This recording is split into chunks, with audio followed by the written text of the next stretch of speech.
شباب قد أشادوا صحوة للدين كبرى আমাদের যে 1400 বছরের মুসলমানদের যে আকীদা, আমেরিকা পরাশক্তি হতে পারে না, রাশিয়া পরাশক্তি হতে পারে না, চীন পরাশক্তি হতে পারে না। আমাদের আকীদা পৃথিবীতে সুপার পাওয়ার বলতে কিছু নাই, সুপার পাওয়ার একমাত্র আল্লাহ, সুপার পাওয়ার একমাত্র আল্লাহ বলে পৃথিবীর পরাশক্তি আমেরিকাকে আমরা দেখেছি আফগানিস্তানের সাধারণ তালিব মুজাহিদরা ছিন্ন ভিন্ন করে দিয়েছে। স্পষ্ট একটা যুদ্ধক্ষেত্রের মধ্যে আপনি আছেন, অতএব যুদ্ধক্ষেত্রে আপনাকে শক্তিশালী যোদ্ধা হওয়া দরকার। এই যোদ্ধা হওয়ার জন্য আপনাকে ইনফরমেশন লাগবে, আপনার লাগবে স্ট্র্যাটেজি, এবং আপনাকে জানতে হবে কোন কোন ক্ষেত্রে কোন কোন ফ্রন্টে তারা আমাদের বিরুদ্ধে যুদ্ধ চালিয়ে যাচ্ছে। ইসলামের দুশ্মনদেরকে দুনিয়ার থেকে উৎখাত করার ব্যাপারে আমরা সবাই এক। ওলামায়ে কেরাম যখন এই সকল বিষয় ডাক দিবেন, আমরা একত্রিত হয়ে এক সুরে আমরা আমাদের ইসলাম, আমাদের দেশ, আমাদের মাতৃভূমি, আমাদের উত্তর প্রজন্মকে রক্ষার জন্য আমরা একসাথে ঝাঁপায় পড়তে চাই। রাজি আছি ইনশাআল্লাহ আমরা? আপনার চোখের সামনে দেখবেন আপনার সন্তান মাদকাসক্ত হয়ে যাচ্ছে, আপনার সন্তান ডিপ্রেশনের রোগী হয়ে যাচ্ছে, আপনার সন্তান আত্মহত্যার পথ বেছে নিচ্ছে। একজন বাবা হয়ে আপনি এটা সহ্য করতে পারবেন? যদি সহ্য করতে পারেন তাহলে আপনি এসে আমাদেরকে ধরে নিয়ে যান। আলেম ওলামাদের সাথে সাধারণ ইসলাম প্রিয় যত মানুষ আছে সকলকে কিভাবে ঐক্যবদ্ধ করে প্রতিরোধ করা যায় সে বিষয়ে ভাবার সময় এসেছে। আমাদের ইসলামের ইতিহাস তো বেলালের ইতিহাস, আমাদের ইসলামের ইতিহাস তো খালিদ বিন ওয়ালিদের ইতিহাস, আমাদের ইসলামের ইতিহাস তো সালাউদ্দিন আইয়ুবের ইতিহাস। এটা তো ইসলামের জন্য রক্ত দেওয়ার ইতিহাস। আমার বিশ্বাস, আজ যদি নতুন করে কোনো মুক্তিযুদ্ধের আহ্বান করা হয়, তাহলে মুক্তিযুদ্ধে যারা ফ্রন্ট লাইনের সৈন্য হবে, সোলজার যারা হবে, তারা আপনারা। في شباب قد أشادوا صحوة للدين كبرى আসসালামু আলাইকুম ওয়া রাহমাতুল্লাহি ওয়া বারাকাতুহু। ইন্নাল হামদুলিল্লাহ ওয়াস সালাতু ওয়াস সালামু আলা রাসূলিল্লাহ ওয়া আলা আলিহি ওয়া সাহবিহি ওয়া মাওয়ালা, আম্মা বা'দু, ফাআউযু বিল্লাহি মিনাশ শাইতানির রাজীম। বিসমিল্লাহির রহমানির রহিম। وأعدوا لهم ما استطعتم من قوة ومن رباط الخيل ترهبون به عدو الله وعدوكم وآخرين من دونهم لا تعلمونهم الله يعلمهم। আল্লাহ সুবহানাহু ওয়া তাআলা শুকর আদায় করছি, তিনি অত্যন্ত গুরুত্বপূর্ণ এই জাতীয় সেমিনারে আমাদেরকে অংশগ্রহণের তৌফিক দান করেছেন। আলহামদুলিল্লাহ। এবং রাসূলুল্লাহ সাল্লাল্লাহু আলাইহি ওয়াসাল্লামের উপর দরুদ এবং সালাম বর্ষিত হোক। আল্লাহুম্মা সাল্লি ওয়া সাল্লিম আলা নাবিয়িকা মুহাম্মদ, আল্লাহুম্মা সাল্লি আলাইহি, আল্লাহুম্মা বারিক আলাইহি। বিদগ্ধ ওলামায়ে কেরামের পাশাপাশি আজকে যারা উপস্থিত রয়েছেন আপনারা, আমার বিশ্বাস আজ যদি নতুন করে কোনো মুক্তিযুদ্ধের আহ্বান করা হয়, তাহলে মুক্তিযুদ্ধে যারা ফ্রন্ট লাইনের সৈন্য হবে, সোলজার যারা হবে, তারা আপনারা ইনশাআল্লাহ। নাকি বলেন? অতএব প্রকৃত মুক্তিযোদ্ধা যারা যারা দেশকে অপশাসন এবং বিভিন্ন ধরনের অপকৌশল থেকে, বিভিন্ন ধরনের ষড়যন্ত্র এবং চক্রান্ত থেকে রক্ষা করার জন্যে অতন্দ্র প্রহরীর মতো প্রতি মুহূর্তে কাজ করে যাচ্ছেন, আপনাদেরকে স্বাগত জানাচ্ছি আমাদের আজকের এই জাতীয় সেমিনারে। সচেতন নাগরিক সমাজ, আলেমদেরকে তো সচেতন হতেই হয়। আবুল কাসেম আল হাকিম আস-সামারকান্দি রাহিমাহুল্লাহকে প্রশ্ন করলেন কেউ একজন, মা বালু উলামাউ জামানিনা লা ইয়াত্তাইজুন নাসু বিমাওয়াইজিহিম কামা কানু ইয়াত্তাইজুনা বিসালাফ। আমাদের সময়ের আলেমদের কি হলো যে মানুষরা তাদের কথা শোনে না, কিন্তু আগের আলেমদের কথা তো মানুষ শুনতো। তখন তিনি উত্তর করলেন, আমাদের উলামা উস-সালাফ কানু আইকাজান ওয়ান নাসু নিয়ামুন ফায়ুনাব্বিহু আল আইকাজু আন নিয়ামা। যে আমাদের পূর্বের আলেমরা তারা সচেতন ছিলেন, মানুষ ছিলেন ঘুমন্ত, সচেতনরা তারা ঘুমন্ত দিকে জাগরিত করেছেন।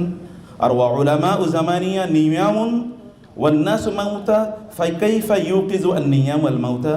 যে আমাদের সময়ের আলেমরা তারা তো ঘুমিয়ে আছেন, আর সাধারণ মানুষ তো মৃত, অতএব ঘুমন্ত মানুষ মৃত মানুষকে কীভাবে সজাগ করবে, জাগ্রত করবে? আমার বিশ্বাস সচেতন নাগরিক সমাজ এর নামে নতুন যে উদ্যোগটি বাংলাদেশে আমরা দেখতে পাচ্ছি, সচেতন আলেমদের মাধ্যমে মূলত এই প্ল্যাটফর্মটি তৈরি হয়েছে। এবং এর মূল উদ্দেশ্য হচ্ছে দেশ বিরোধী যে চক্রান্ত এবং ষড়যন্ত্র চলছে তার ব্যাপারে আপনাদের মাধ্যমে মানুষকে সজাগ করা। এবং আমরা বিশ্বাস করি সেই কাজটি অবশ্যই যথাযথভাবে আপনারা সম্পাদন করবেন।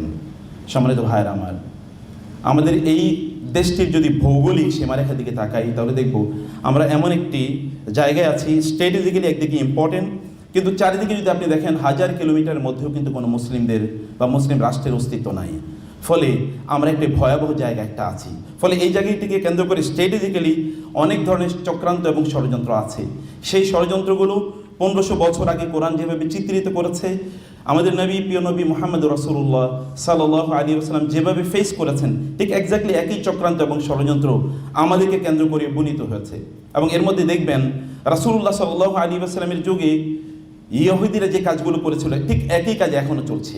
তখন কি হয়েছে, ইহুদিরা তারা সুদের বাণিজ্য করত, তারা অস্ত্রশস্ত্র নির্মাণ করত, মানুষের মাঝে মারামারি, ঝগড়া বিবাদ ইত্যাদি লাগিয়ে দিয়ে তারা অস্ত্র বিক্রি করত। এবং সর্বশেষ তারা একটা প্রপার প্রচার প্রপাগান্ডার একটা মেকানিজম তৈরি করেছিল রাসূলুল্লাহ সাল্লাল্লাহু আলাইহি ওয়াসাল্লামের বিরুদ্ধে এবং মুসলিমদের বিরুদ্ধে। আজকের আধুনিক বিশ্বের দিকে যদি আপনি তাকান, তাহলে একই কাজ দেখতে পাবেন। আমাদেরকে সুদের আষ্টেপৃষ্ঠে জড়িয়ে রাখার জন্যে, অর্থাৎ এখানে আমাদেরকে নিমগ্ন রাখার জন্যে অসংখ্য পরিকল্পনা আমাদের রয়েছে, আমাদেরকে ঘিরে রয়েছে। এবং এর পাশাপাশি তো আমরা অর্থনৈতিকভাবে পর্যদস্ত করে আমাদের মাঝে কিভাবে সমস্যা তৈরি করা যায় সেটি আমরা কিন্তু দেখতে পাচ্ছি। আর তার পাশাপাশি আমাদের বিরুদ্ধে রয়েছে গোটা পৃথিবীর সকল প্রচার এবং প্রপাগান্ডা যে মাধ্যমগুলো রয়েছে, এগুলো সব কিছু। এগুলো তৎকালীন রাসূলের যুগে যেভাবে ব্যবহার করা হয়েছে, এখন সেভাবে ব্যবহার করা হচ্ছে। আমরা কিন্তু তখন রাসূল একটা যুদ্ধক্ষেত্রের মধ্যে ছিলেন, আমরা একটা যুদ্ধক্ষেত্রের মধ্যে আছি। রাসূলুল্লাহ সাল্লাল্লাহু আলাইহি ওয়াসাল্লাম এবং আমাদের পিতা আদম আলাইহিস সালাতু ওয়াসসালামের সময় থেকে আমরা যে যুদ্ধক্ষেত্র আমরা দেখেছি, একই যুদ্ধক্ষেত্র এখন আছে। বরং রাসূলের যুগে বা তার আগে যে জাহিলিয়াত ছিল, যেটাকে আল্লাহ তাআলা বলেছেন আল জাহিলিয়াতিল উলা, প্রথম জাহিলিয়াত, তার মানে আরেকটি জাহিলিয়াত আসবে। এবং এরকম একটা জাহিলিয়াতের সময় আমরা দাঁড়িয়ে আছি। একটা নব্য জাহিলিয়াতে ঠিক একই ধরনের চক্রান্ত এবং ষড়যন্ত্র আমাদেরকে কেন্দ্র করে তৈরি করা হয়েছে। অর্থাৎ এখানে আমরা যদি দেখি, এই তথাকথিত এনজিওদের মাধ্যমে সুদের জাল বিস্তার করা হয়েছে। সুদের যেমনিভাবে আমরা পরবর্তীতেও দেখেছি মহাজন প্রথা অথবা ব্রিটিশ বেনিয়ার যে কাজগুলো করেছিল, এখনো ঠিক একই কাজ করেছে। ব্রিটিশ বেনিয়াদের অথবা এখানে যারা মহাজনী প্রথা যারা আবিষ্কার করেছিল, যারা পরিচালনা করেছিল, এদের পরবর্তী এই যে উত্তরসূরি যারা আছে, এখন আমাদেরকে কেন্দ্র করে তারা একই ষড়যন্ত্রের জাল তারা বুনছে। এই ষড়যন্ত্রের জালটা আমাদের বোঝা দরকার। এবং এই ক্ষেত্রে তারা যাদেরকে ব্যবহার করছে, যে সকল যন্ত্রগুলো তারা ব্যবহার করছে, এগুলোর ব্যাপারে আমাদেরকে সচেতন থাকা দরকার। তাইলে কেবলমাত্র এই যুদ্ধক্ষেত্রে আপনি এবং আমরা বিজয়ী হতে পারবো। আমাদের যুদ্ধক্ষেত্রটা স্পষ্ট একটা যুদ্ধক্ষেত্রের মধ্যে আপনি আছেন। অতএব যুদ্ধক্ষেত্রে আপনাকে শক্তিশালী যোদ্ধা হওয়া দরকার। এই যোদ্ধা হওয়ার জন্য আপনাকে ইনফরমেশন লাগবে, আপনার লাগবে স্ট্র্যাটেজি, এবং আপনাকে জানতে হবে কোন কোন ক্ষেত্রে কোন কোন ফ্রন্টে তারা আমাদের বিরুদ্ধে যুদ্ধ চালিয়ে যাচ্ছে। এই ফ্রন্টগুলো আইডেন্টিফাই যদি না করতে পারি আমরা, তাহলে যুদ্ধক্ষেত্রে আমরা ব্যর্থ হবো বা এই যুদ্ধক্ষেত্রে আমরা সফল হতে পারবো না। আপনার যোদ্ধা বটে, কিন্তু যুদ্ধের স্ট্র্যাটেজিগুলো আপনাদের জানা দরকার। স্ট্র্যাটেজিগুলো মূলত আমাদের এই আলোচনায় আমাদের সম্মানিত প্রবন্ধকার এবং পরবর্তী আলোচকগণ তারা ইনশাল্লাহ এই বিষয়ে আপনাদেরকে দৃষ্টি আকর্ষণ করবেন। আপনারা জানেন অনেক কিছু, কিন্তু ফাযাক্কির ফাইন্না যিকরা তানফাউল মুমিনিন, মুমিনদেরকে স্মরণ করিয়ে দেওয়া লাগে। আর বহু আগে আল্লাহ সুবহানাহু ওয়া তাআলা 1500 বছর আগে বলেছেন, ওয়া'iদ্দু লাহুম মাসতাতা'তুম মিন কুওয়াতিন। কুওয়া শব্দটি যখন আল্লাহ ব্যবহার করেছেন, তখন এই শব্দটিকে স্পষ্ট করেই আল্লাহ সুবহানাহু ওয়া তাআলা নাকেরা রেখেছেন। নাকেরা মানে হচ্ছে অল ইনক্লুসিভ, এগুলো সব কিছুই রাখবে।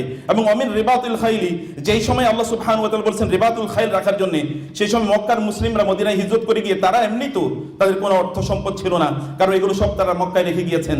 মদিনার মুসলিমরা তো এমনি সাধারণত তারা কৃষক, তাদের কোনো অর্থবিত্ত নাই, কিন্তু আল্লাহ সুবহানাহু ওয়া তাআলা তাদেরকে নির্দেশ প্রদান করলেন যুদ্ধ করতে হবে, যুদ্ধের জন্য সর্বশ্রেষ্ঠ যে অস্ত্র, এই অস্ত্র তোমাদেরকে প্রয়োগ করতে হবে, তা হলো রিবাতুল খাইল। খায়াল তো কেনার মতো সামর্থ্য তাদের নাই। বদরের যুদ্ধে মাত্র 2টো খায়াল আছে তাদের, অন্য সময় তাদের কেনারই সামর্থ্য নাই। অতএব আপনাকে সেই প্রিপারেশন বা প্রস্তুতি আপনাকে রাখতে হবে। যুদ্ধে বিজয়ী হওয়ার জন্য যে স্ট্র্যাটেজি আপনাকে নেওয়া দরকার, সেটি আপনাকে নিতে হবে, সেটি আপনাকে জানতে হবে। সেই বিষয়টি কি, আমরা আমাদের যুদ্ধে দুটো শত্রু আছে। একটি তো অপ্রকাশ্য শত্রু, অশরীরী শত্রু, সেটা কি শয়তান। আদম আলাইহিস সালাতু ওয়াস সালামের সময় থেকেই সেই যুদ্ধ শুরু হয়েছে দেখছি আমরা। কিন্তু এরপরে আমাদের প্রকাশ্য কিছু শত্রু আছে। এই শত্রুরা তৎকালীন রাসূলের যুগে যা করেছিল, এখনো কিন্তু তারা তাই করছে। সেই একই শত্রুরা বিভিন্ন ছত্রছায়ায়, আপনি যদি আজকের ট্রান্সজেন্ডার ইস্যু দেখেন অথবা অন্যান্য যে সকল ইস্যু দেখেন, এগুলো কিন্তু সেই ইহুদিদেরই প্রোডাক্ট। এবং কোরআনে আল্লাহ সুবহানাহু ওয়া তাআলা বনী ইসরাইল বা ইহুদিদের কথা এত বেশি এই জন্য বলেছেন, যেন তাদের মতো আমরা না হই, অথবা তারা মুসলিমদের বিরুদ্ধে শত্রুতা করেছে, যে চক্রান্ত করেছে, সেটা যেন আমরা বুঝতে পারি। আল্লাহ সুবহানাহু ওয়া তাআলা বলেছেন, ওয়ালা তাজিদান্না আশাদ্দান নাসি আদাওয়াতাল লিল্লাযিনা আমানুল ইয়াহুদা ওয়াল্লাযিনা আশরাকু।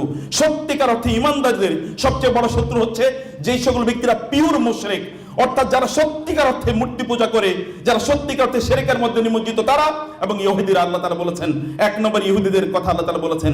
আধুনিক যদি আপনি দেখেন, এই এনজিওদের মাধ্যমে কেবলমাত্র সুদের আষ্টেপৃষ্ঠেই আমাদেরকে জড়িয়ে রাখা হয় নাই, আমাদেরকে তথাকথিত আমাদের যে শিক্ষা সিলেবাসকে পরিবর্তন করে এমন একটি জায়গায় নিয়ে আসা হচ্ছে এই এনজিওদের প্রেসক্রিপশন অনুসারে যে শিক্ষা সিলেবাসে ট্রান্সজেন্ডার এবং এটাও জর্জ শরন অথবা জর্জ শরন এবং এই জাতীয় ইহুদিদের প্রোডাক্ট এগুলো করে তারা আমাদেরকে আমাদের দিন থেকে বিচ্যুত করতে চায় এবং আমাদের দেশ তারা ছিনিয়ে নিতে চায় আমাদের কাছ থেকে।